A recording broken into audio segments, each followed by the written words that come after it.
Je vais vous dire un truc, le cerveau ne sert pas à penser, mais il sert essentiellement à agir. Alors ça peut paraître étonnant, mais dans le cadre de cette vidéo où je vais vous détailler mon plan d'action pour lutter contre le stress, eh bien ça prend toute sa dimension. Alors je vais m'expliquer, on est des êtres sensoriels, c'est-à-dire que l'on perçoit le monde, on est intégré dans cette incarnation à l'intérieur d'un environnement, et donc on perçoit ce monde à travers tous nos sens, que ce soit le toucher, l'odorat, la vue, etc.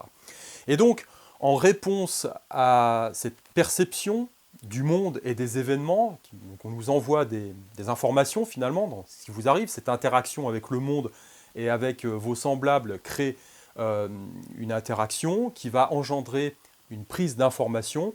Et donc en fonction de ça, en fonction de la perception de cette information, vous allez avoir une réponse physiologique à travers vos émotions, la peur, l'angoisse, la colère, etc. Et donc, à partir de là, votre cerveau, lui, va traiter l'information. Alors, la plupart du temps, on a un traitement qui est quasi instantané. Il fonctionne de façon heuristique, c'est-à-dire ce que vous avez déjà fait dans le passé, le cerveau analyse ça comme une séquence finalement identique, et donc il associe une réponse qui va être identique à la réponse qu'il a déjà apportée la première fois. Donc ça vous permet de gagner du temps de calcul, grosso modo, comme un ordinateur. Et donc, c'est une forme de conditionnement. C'est-à-dire que vous êtes dans la brousse, et puis vous étiez en train de chasser, et voilà, vous faites surprendre par un énorme mammouth.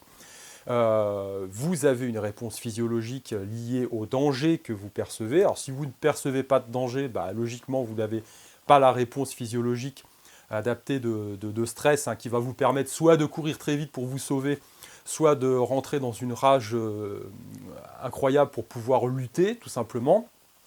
Et donc, en fonction de cette perception, eh bien, les réponses physiologiques vont vous permettre d'agir. Donc, vous voyez bien tout de suite le premier problème qui est lié à notre temps. Notre temps, c'est celui du confinement. On est tous confinés, donc on est tous enfermés. Et finalement, on perçoit quand même beaucoup d'informations à travers la télévision, à travers Internet.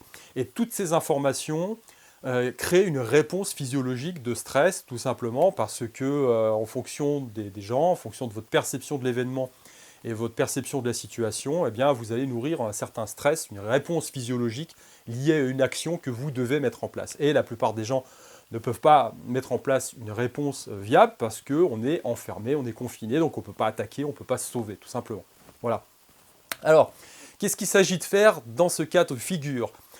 Comme je l'ai dit, la première des choses, c'est la perception.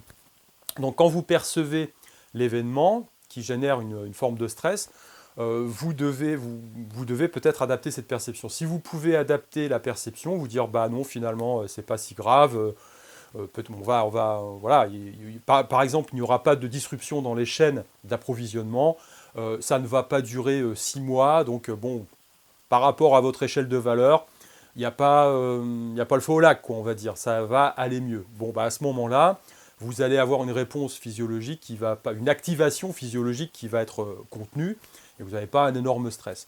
Maintenant, vous pouvez aussi percevoir la chose et les événements en vous disant « Ouh là là, il y a une grosse manipulation, derrière il va y avoir une grosse crise financière, je vais avoir des problèmes pour payer mon loyer, je vais perdre mon boulot, etc. » Donc là, vous générez du stress parce que vous percevez l'événement d'une certaine façon, qui est une façon angoissante, tout simplement. Donc à partir de là, il va falloir transmuter ce stress, tout simplement. C'est-à-dire qu'il va falloir que vous mettiez dans une forme d'action.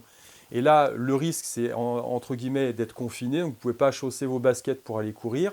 Eh bien, il va falloir quand même transmuter cette énergie. Alors, moi, j'ai envie de dire toujours que la colère, la peur, tout ça, donc ces émotions qui vous génèrent une réponse physiologique, une activation physiologique, ce qu'on appelle le stress, pour pouvoir vous permettre d'agir, eh bien, il ne faut pas essayer de les contenir, il faut les transmuter. C'est de l'énergie brute. Le truc à 2 francs de la spiritualité un peu béate à la bisounours, non, je laisse passer la colère, machin, ça, c'est du bullshit pour moi.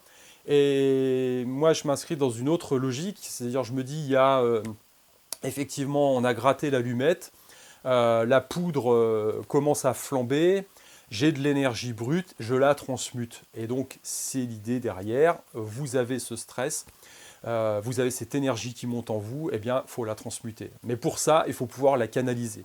Donc, moi, j'ai quelques pistes à vous proposer. La première, c'est que faut retenir une chose, je vais surfer sur ces émotions. Donc, surfer sur les émotions de peur, d'angoisse, de colère même, pour pouvoir transmuter cette énergie en quelque chose de positif. Alors, ça va passer par plusieurs actions.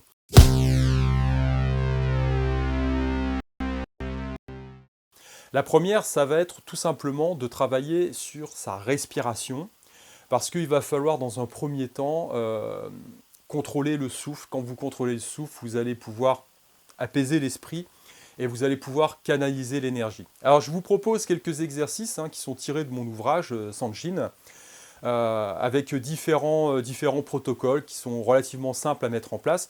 Mais encore une fois, rappelez-vous de cette règle de base. Il y a des choses qu'on peut faire avant le problème qui sont difficilement accessibles pendant le problème. On sait qu'il y a, je prends un parallèle tout simplement, il y a une crise financière, vite, il faut acheter de l'or. Ouais, ok, mais ça, il fallait le faire avant, parce qu'aujourd'hui, on est tous confinés, les magasins sont fermés, il y a eu des consignes au niveau des dealers d'or européens, on ne peut pas en acheter, c'est fini pour l'instant, donc c'est plus possible. Et ben, de la même façon, le contrôle de la respiration en situation de stress, c'est faisable au moment de la pointe d'activation que si vous avez au préalable mis en place un processus pour contrôler le souffle, tout simplement. C'est-à-dire qu'en période de non-stress, quand vous êtes bien, c'est à ce moment-là qu'il faut travailler pour trouver les bonnes sensations, justement pour réguler sa respiration. Vous ne pouvez pas le faire instantanément comme ça lorsque vous êtes en pleine activation de stress. Ça demande un travail préparatoire. C'est-à-dire que les sensations que vous êtes capable de retrouver lorsque vous êtes sous pression, eh bien, vous allez les retrouver parce que vous les avez déjà identifiées et travaillées en amont. Alors déjà, ce qu'on va faire comme exercice, tout simplement, c'est essayer de conserver une respiration basse, c'est-à-dire une respiration dite abdominale. Alors pour ce faire, on va tout simplement positionner la main au niveau du bas-ventre, sous le nombril, et lorsque vous allez inspirer, vous allez essayer de gonfler la partie basse des abdominaux. Donc vous faites cet exercice plusieurs fois, j'inspire, je gonfle la partie basse des abdominaux, vous faites exactement la même chose vers l'arrière. L'idée c'est d'avoir comme une bouée qui fait le tour de la taille, tout simplement. Vous positionnez vos mains derrière, ensuite vous inspirez, vous gonflez au niveau des reins, et ensuite vous expirez en essayant de refermer eh bien, tout simplement cette bouée comme si vous aviez un corset qui se resserrait au niveau de la colonne vertébrale, tout simplement.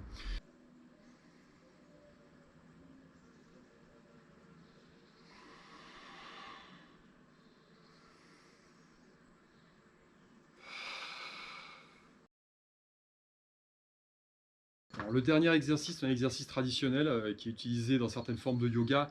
Il s'agit simplement de considérer son ventre comme un soufflet de forge, tout simplement expirer violemment par le nez en exerçant une pression au niveau des muscles abdominaux.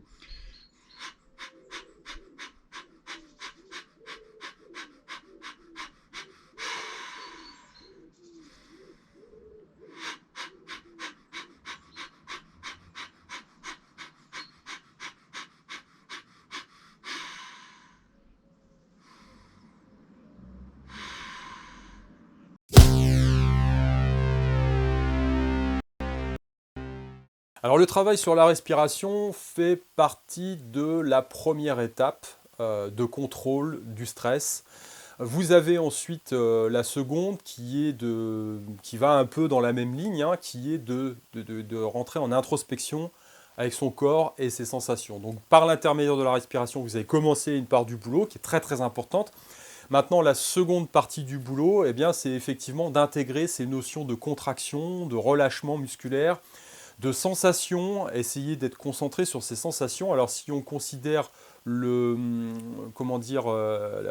proprioception, eh bien on peut travailler sur le contraste entre la contraction musculaire et la détente musculaire.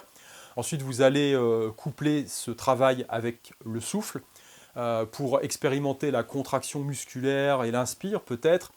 ou l'inverse, hein, et le relâchement musculaire et l'expire. Donc vous avez un tas de choses comme ça que vous pouvez expérimenter. Vous pouvez expérimenter à travers le toucher, essayer de ressentir le contact, les points de pression, essayer de ressentir le chaud, essayer de ressentir le froid. Bref, cette deuxième phase concerne le lien corps-esprit. Travailler sur vraiment cette introspection, vous explorez votre corps tout simplement à travers ces sensations. Ça peut passer aussi par la vue, ça peut passer par plein de choses comme celle-là.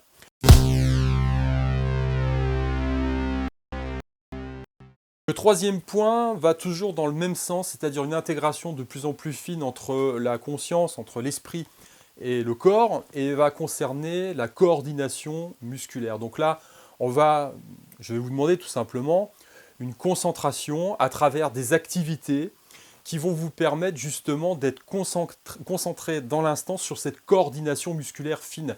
Alors effectivement, si vous pratiquez les arts martiaux, ça peut être la dextérité musculaire à travers l'utilisation d'accessoires. Si vous aimez le vin, eh bien, vous pouvez essayer de jongler un petit peu avec votre verre. Hein, buvez le premier et puis jouez avec le second, hein, comme ça vous êtes sûr déjà d'en avoir profité.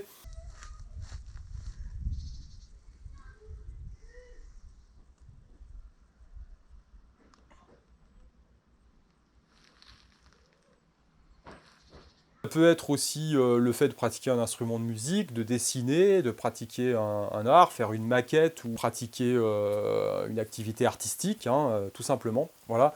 Et donc là, vous avez quelque part un plan d'action global. Donc je récapitule. Dans un premier temps, le travail sur la respiration qui est fondamental à travers différents exercices que je vous ai présentés. Alors ça se fait en amont, avant de ressentir le stress, parce que vous en aurez besoin lors du pic d'activation pour pouvoir faire redescendre un petit peu cette pression. Mais ça, vous ne pouvez le faire que lorsque vous l'avez travaillé en amont pour retrouver les bonnes sensations au bon moment. Ensuite, vous passez sur une intégration un peu plus fine avec le corps à travers vos sens, qui passe par des notions de polarité, contraction, relâchement, chaud, froid, toucher, la sensation de pression ou de légèreté, des choses comme ça.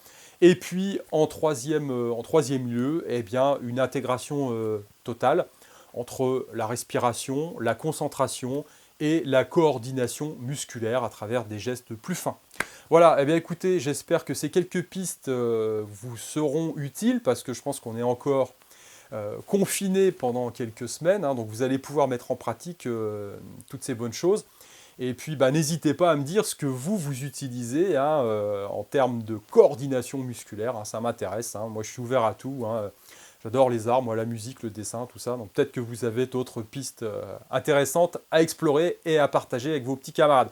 Sur ce, je vous dis à plus. Ciao, ciao.